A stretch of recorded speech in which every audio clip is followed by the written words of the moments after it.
Hello, warriors. I know right now some of us might be going a little stir crazy in our houses. Last week, I gave some of my favorite tips and tricks for working from home. I've worked from home for 12 years, been a virtual employee of a major corporation, worked in the sales organization on planes, trains, and automobiles. So I shared some of those tips. So go back to my profile and take a look at that video last week if you're looking for some tips on how to work from home effectively and efficiently. Today, I'm going to talk to the managers and the leaders of these teams. We are focusing a lot on people making the transition, but what about those managers? What can you do to best effectively and efficiently manage your team virtually, remotely, if you haven't done it before? Now, I've had to manage a team. It was a global team when I was launching a product. I had people in different countries, different states. Actually, nobody was in the same state as me. So these are some of the things that I did to most effectively manage the team for a successful product launch, not just a product launch, managing folks on a nationwide basis, working with sales reps, etc. So here we go. Here are my 5 tips. If you are the leader of the team, what you can do to best manage your team remotely. Number 1, remember, these are the same people that you work with day in and day out face to face. It's just now they're at home. So if you can trust them at work, you can trust them at home. If they are great at getting their job done, they're going to still be great at getting their job done. Allow some space for them to figure it out, though. If you're a company that has not worked from home or felt working from home or working remotely wasn't for you, you might still have to get things set up like virtual conferencing or email, instant messaging, things like that.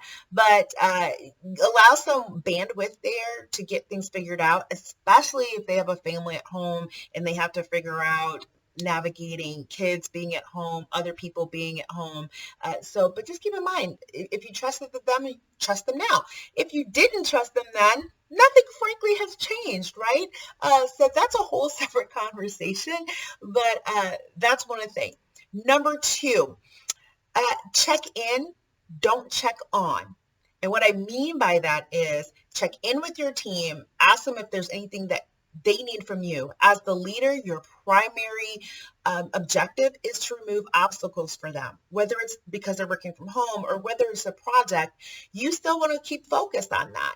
You need to set the example. You set the tone. So you don't want to call them and constantly be like, are you going to have that thing done for me today by 1:00? Are you going to have this by the end of the day? Unless this is something urgent and that's something that you would normally do. But check in. How's it going?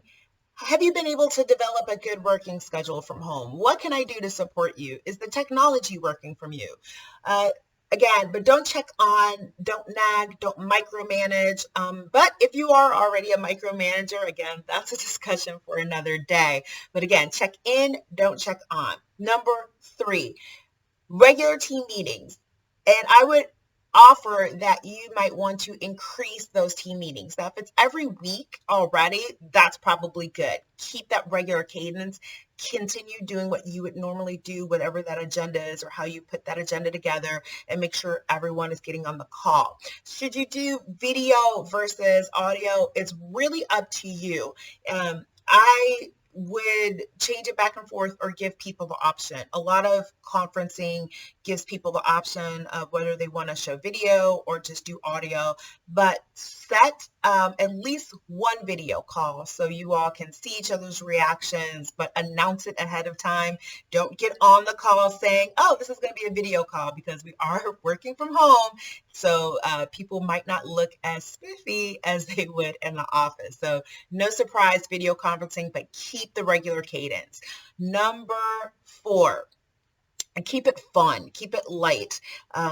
This is a highly stressful time for everyone. And you as the leader, this burden falls on you a little bit more, because as the leader, if there's a fire to walk through, you're going to walk through it first. So keep it fun, keep it light. Again, you set the tone. Don't forget that small talk. Don't forget, when you start off the meetings or when you're doing whatever, or you're checking in, be sure to, keep it light, make a couple jokes. if that is your nature, again, keep it within your nature, but don't let it become more burdensome than it already is, more anxiety and stressful than it already is. Number 5, plan a future outing. Keep people focused on the future and not necessarily so focused on the present. So say, hey, this is a tough time. This is anxious. You all have been doing a great job. And I want us, when we're able to get back together, one of the first things I want us to do is have an offsite or a day where we can have some fun, go to a baseball game, or whatever sport might be happening at that time. But, plan something fun, a fun outing. If we're still social distancing, make sure it's an outing where you're 6 feet apart. But get the team engaged in that. Get them thinking about something fun that they might want to do. Because what's going to happen is when it's time to come back together, people have invested a great deal of time forming and formulating their at-home working strategy. And so now this is going to be another transition back.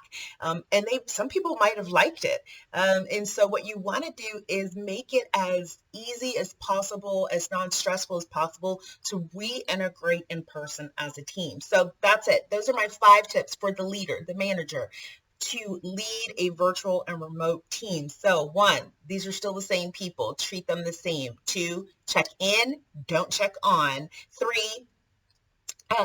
keep the regular team meetings and cadence. Number 4, keep it light, keep it fun before jumping right into the business. And number 5, plan a future fun outing to help people reintegrate back into the office. So that's all. Wash your hands, social distance, and let's take care of each other.